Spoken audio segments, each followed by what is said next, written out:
Uh, this morning, we are going to look at uh, a series of studies. Today will be part one, and we'll continue with a few other parts later. And what we're going to do here is the, the the sermon title. The sermon title is "In the Beginning," Part One. And we're going to look at, and today is March the 1st, 2025. Again, the sermon of the title is In the Beginning, Part 1. So we want to look at this title itself, In the Beginning. And for that, I'm going to go to John chapter 1, and we are going to look at verses 1 and verse 2 of John chapter 1. So it reads in John chapter 1, verse 1 reads, "In the beginning was the Word, and the Word was with God, and the Word was God. He was in the beginning with God." So the verses 1 and 2 clearly tells us in no uncertain terms that in the beginning was Jesus, the Word. And Jesus, the Word, was with God, and Jesus was.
Means it was eternally there.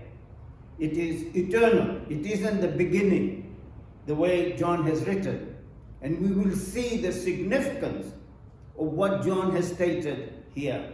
For that, if we go to Genesis chapter 1 and look at verse 1, in Genesis chapter 1 and verse 1, it tells us, in the beginning was in the beginning God created the heavens and the earth. So is that a starting point? When it states, in the beginning God created the heavens and the earth, do you think that means there was a starting point when in the beginning God created the heavens and the earth? Yes. It's very clear that in the beginning God created the heavens and the earth. So now we have very clear understanding of the word beginning, because there in Genesis 1:1 we know that was a starting point. In the beginning God created, a starting point when God created our earth and all that is involved with our sphere of living, whatever all that may entail. That is the beginning. So with that clarified and settled, we're going to see how John chapter 1 verses 1 and 2 is so important for us to grasp. So to make sure that we understand who was the person when it states, in the beginning God created the heavens and the earth. So who was this God who created the heavens and the earth? And for that, we just look at a couple of verses. I'm going to read from Colossians chapter 1, and I'll start from verse 15. Referring to Jesus, he is the image of the invisible God, the firstborn over all creation. Keep that in mind, that Jesus here is classed as what? The firstborn over all creation. For by him all things were created that are in heaven, that are on earth, visible and invisible, whether thrones or dominions or principalities or powers. All things were created through him and for him. He is before all things, and in him all things consist. And he is the head of the body, the church, who is the beginning, the firstborn from the dead. And in him all that in all things he may have the preeminence. So again here we see in verse 18, and he is the head of the body, the church, who is the beginning, the firstborn from the dead, that in all things he may have the preeminence. So here again we have this word beginning, and it's referring to the person of Jesus Christ as the firstborn, from the dead. So Jesus is the firstborn from the death principle. Means that he annihilated or he destroyed the whole principle of the death principle by his own death on the cross. Because Hebrews chapter 2 verses 14 and 15 clearly tells us that Jesus, he was created in all likeness for let me go there, sorry. Hebrews chapter 2 verses 14 and 15. Inasmuch as the children have partaken of flesh and blood, he himself likewise shared in the shame, that through his death, he might destroy him who had the power of death. So it's very clear who had the power of death. Not God. There it clearly tells us that the devil was the one who had the power of death.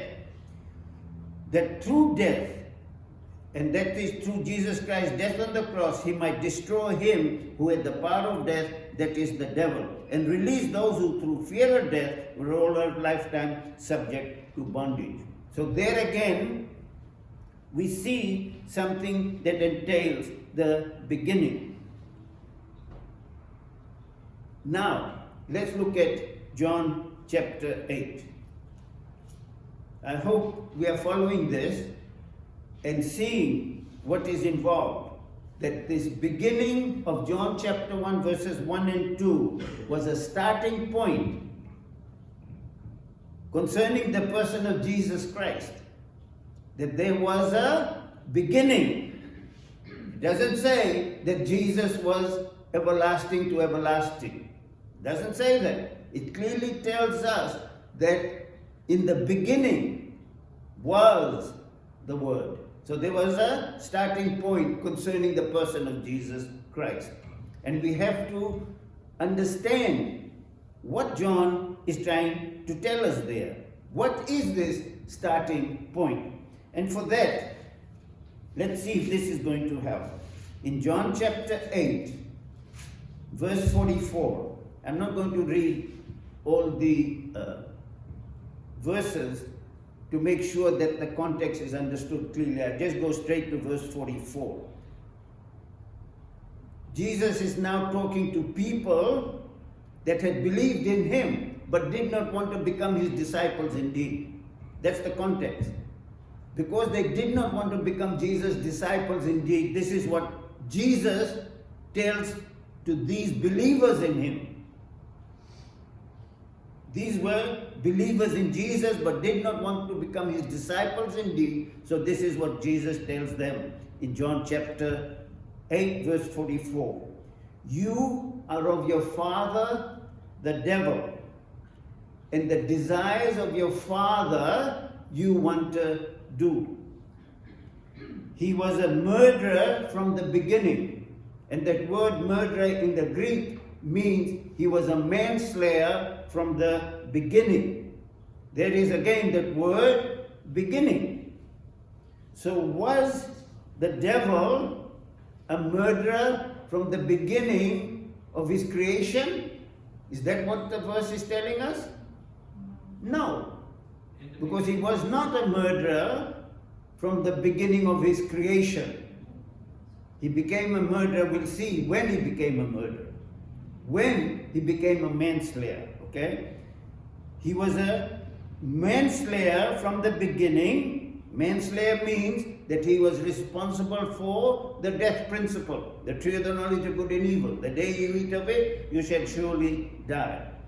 He was a murderer from the beginning. So this beginning, does it go to Genesis chapter 1 in the context of eating from the tree of the knowledge of good and evil, and then he became a manslayer?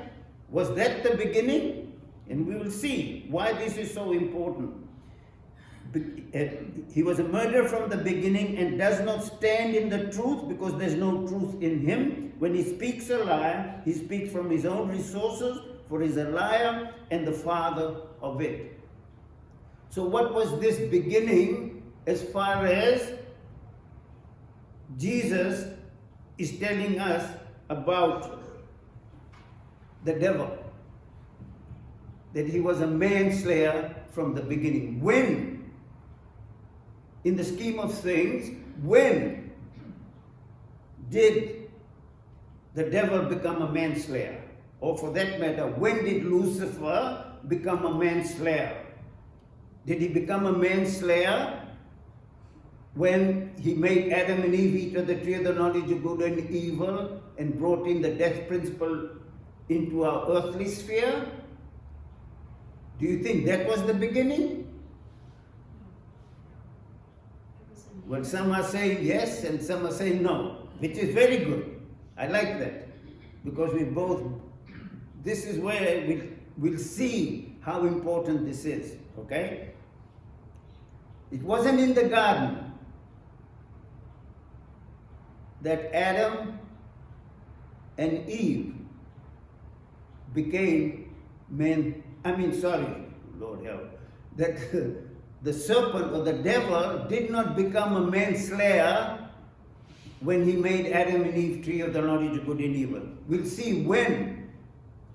Extremely important for us to understand this, because this is the understanding that goes back to John chapter 1 verses 1 and 2. In the beginning was the Word. Okay? So we have to look at it in this light. So here, I'm just going to read one verse. Ezekiel chapter 28 and verse 15. Referring to Lucifer. Referring to Lucifer, who became the serpent of old, called the devil and Satan. Okay?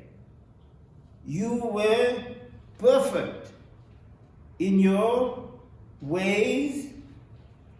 You were perfect in your ways. What was his ways that he was perfect in? He was perfect in the way of the truth, in the image of God, the image and likeness of God. He was perfect in that agape love of God. Okay? From the day you were created. So from the day that Lucifer was created, he had the image and likeness of God in him. He was perfect in his ways, which means to say he demonstrated God's image in him, and the likeness of God was also in him. Till, this is the starting point. He was perfect in agape love till iniquity was found in you. I'm just going to confine ourselves just there. I'm not going to read the other verses. So iniquity was the starting point that was found in him, is the starting point in the context of what Jesus said there. You are of your father the devil, and the desires of your father you want to do. He was a manslayer, a murderer from the beginning, and does not stand in the truth because there's no truth in him. When he speaks a lie, he speaks from his own resources, for he's a liar and the father of it. So here, what do we have established?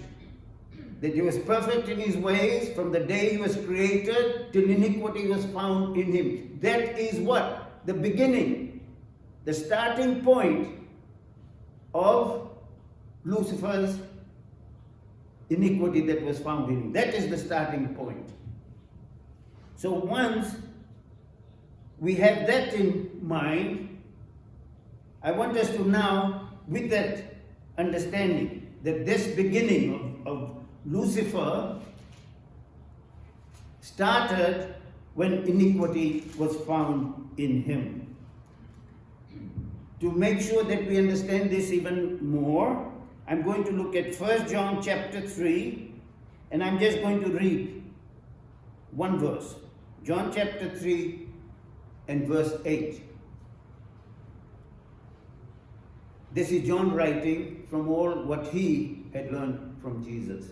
1 John chapter 3 verse 8.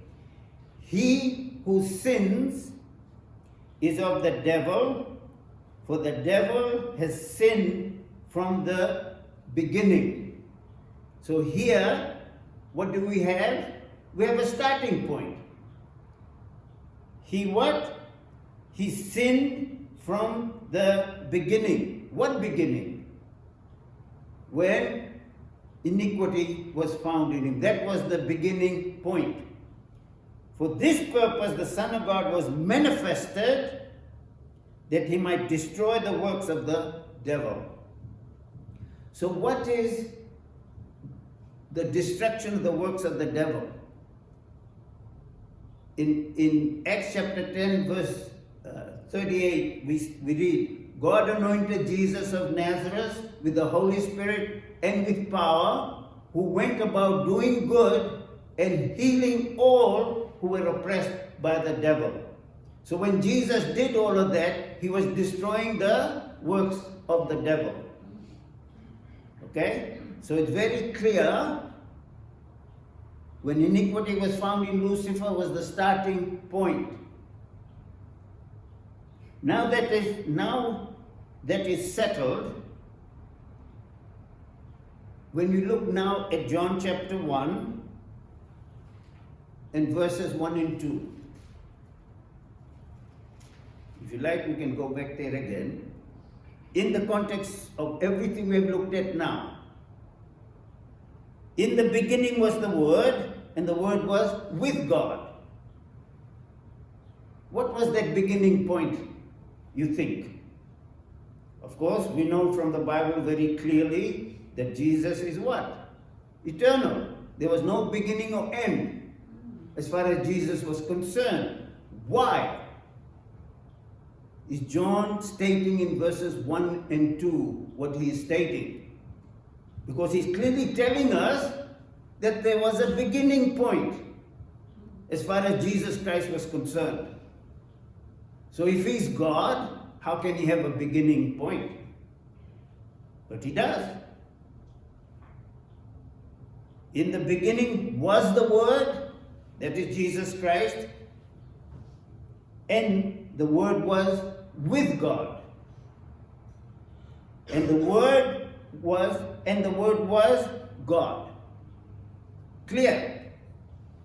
He was in the beginning with God. When Lucifer rebelled, when iniquity was found in Lucifer, but prior to that, there was no such problem. There was no iniquity. The person who is responsible to giving us an understanding and a light as far as the beginning goes, this beginning that John is talking about, Jesus, is the beginning when Lucifer rebelled. When Lucifer rebelled, Jesus was what? Already there, wasn't he? He was eternal with the Father. So he was already there.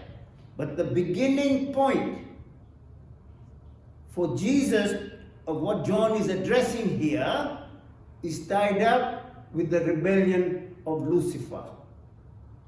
And this is where I have to let you know that a lot of my understanding of the great controversy between God and Satan, I received and got that understanding from where? What do you think? I'll be honest with you. What do you think? Where did Ozzie come up with this kind of understanding as far as the great controversy is concerned? What do you think? I'll have to be very honest with you, because if I don't tell you the truth, then I'm lying.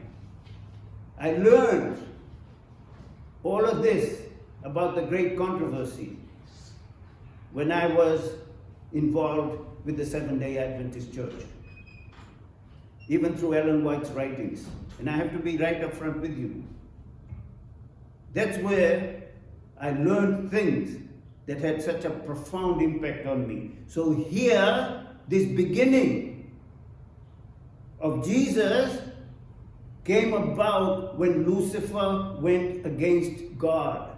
So Jesus came in from there. That's the beginning of Jesus undoing what? The works of the devil. That's the starting point. That's when Jesus came in and defended who? The Father. Why? How do we know? In the beginning was the Word. In the beginning, when rebellion started, in the beginning was Jesus Christ. And Jesus Christ. And the Word was with God. Jesus Christ did not what? Go along with Lucifer's rebellion. He was with God. Completely and totally one with God. He was not rebelling or not siding with Satan. That's the beginning of Jesus' revelation of God the Father. That's the starting point.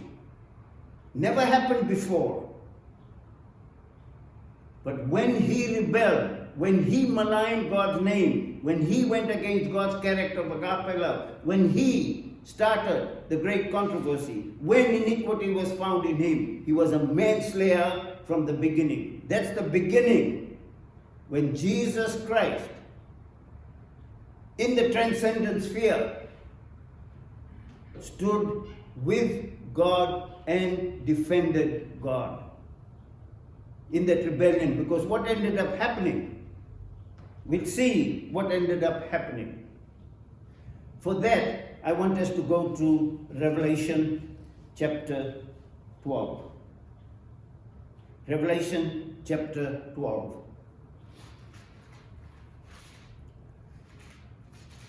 And if we look at Revelation chapter 12, it is again referring to this rebellion that started in heaven. Okay? I'm going to start reading from verse 4 of Revelation 12. His tail, this is Satan or Lucifer, his tail drew a third of the stars of heaven and threw them to the earth. His tail is his deceptive and lying teachings, because he was a lie from the beginning against the character of God. Okay? So he took himself and 1/3 of the angels in this rebellion. And the dragon, which is Lucifer, stood before the woman who was ready to give birth to devour her child as soon as it was born. This is referring to the person of Jesus Christ. He wanted to get rid of Jesus. Okay? Now I want to skip and go to verse 7. And war broke out in heaven. What war? He was perfect in his ways from the day he was created till iniquity was found in him. That's the war. Now it wasn't a militaristic war.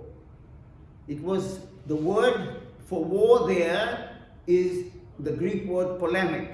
Polemic means that they became a dispute, with Lucifer presenting his side of the case and Jesus Christ representing God, presenting his side of the case. That was the war in heaven. Michael and his angels fought with the dragon, and that word fight doesn't mean, again, violence or militaristic fight. And the dragon and his angels fought, but they did not prevail, nor was a place found for them in heaven any longer. So the great dragon was cast out, that serpent of old, called the devil and Satan. He was cast where? To the earth, who deceived the whole world. He was cast to the earth, and his angels were cast out with him. So his beginning of his rebellion, whatever all transpired there, eventually he was cast down to the earth, and he did his nefarious work in the garden with Adam and Eve. And we look in Revelation chapter 1, 3 times in Revelation, it is mentioned about Jesus himself saying, I am the Alpha and the Omega, the beginning and the end. 3 times in the book of Revelation, Jesus calls himself that. I am the Alpha and the Omega, the beginning and the end. So even Jesus calls himself what? That there was a beginning, a starting point. But did he really have a starting point? No. Because he was what? Eternal. So the starting point again refers to him. Started that for him when he stood there in that rebellion of Lucifer. That was the starting point, and he defended God's character. From there, how we know? Because when he came to this earth, he clearly, in no uncertain terms, told us why he was born, why he came to this earth. And this is just a matter of hours before he goes to the cross. So Jesus here, keeping in mind what we have looked at so far, the beginning, He's the Alpha and the Omega, he's the beginning and the end, which means to say that when Lucifer rebelled, he there from the beginning started his work of revealing the truth about God, and he is the one that is going to what? End that revelation. He alone will be the one that will end that revelation and give us the true revelation of God. Nobody else. Pardon me. So for that, I'm just going to look at John chapter 18, and we start from verse 34.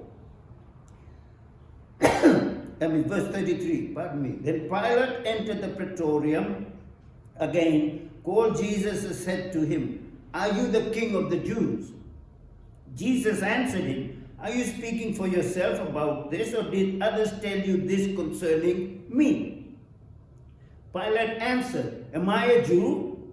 Your own nation and the chief priests have delivered you to me. What have you done?" Jesus answered, "My kingdom is not of this world." Please make sure that we have understood this. Clearly, Jesus is saying, my kingdom is not of this world of violence. Amen. My kingdom is not of this world of violence. How we know? Because he says this, if my kingdom were of this world, I'm adding, of violence, my servants would fight so that I should not be delivered to the Jews. But now my kingdom is not from here. So clear what Jesus is telling us, that any violent activity that we are involved with as Christians in the name of God is not of God. That is the work of the devil. Very clear. And we don't like to hear that. Okay? If my kingdom were of this world, my servants would fight so that I should not be delivered to the Jews. But now my kingdom is not from here. Pilate therefore said to him, "Are you a king then?" But look at what Jesus tells him. He asked the question.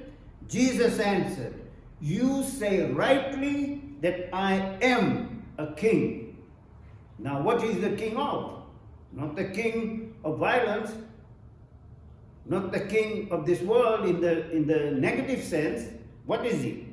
For this cause, I am the king of something. For this cause I was born. And for this cause I have come into the world. It's very clear. This is not anybody else writing about Jesus' incarnation. This is Jesus himself telling us that for this cause I was born, for this cause I have come into the world, that I should bear witness to the truth. Everyone who is of the truth hears my voice. So clear, unmistakable what he had just shared with us. That the reason he came to this earth was to bear witness to the truth. What truth? The truth again, that was the beginning of Jesus in the beginning. Pardon me. That beginning. And he was revealing the truth even then. And here we are now, and he's telling us exactly that I was born, for this cause I have come into the world, that I should bear witness to the truth. Everyone who is of the truth hears my voice. That's the end. You listen to him from the beginning, when the Lucifer's rebellion started, and when we are going to accept everything Jesus taught that has been fulfilled. He is the beginning and the end, the Alpha and the Omega. So for us as Christians, we must make sure that we focus completely and totally in the person of Jesus Christ. With closing, I'll just read this. This is the biggest tragedy I feel in the Bible. And look at this. This is after Jesus has just said what he said. And I read it again. You say rightly that I am a king. For this cause I was born. For this cause I have come into the world, that I should bear witness to the truth. Everyone who is of the truth hears my voice, nobody else's voice, his voice. Pilate said to him, what is truth? Can you imagine? You talking to the person who is the truth, and you ask him this question, what is the truth? And what does he do? I'll read it to you. And when he had said this, he went out again to the Jews and said to them, I find no fault in him at all. So he acknowledges Jesus, but he did not wait to get the answer of what is the truth. He asked that question, and then he walked away. Dear ones, this can apply to us. That's why this whole issue of Jesus beginning from the time Lucifer rebelled can apply also to us. He's the beginning and the end, the Alpha and the Omega.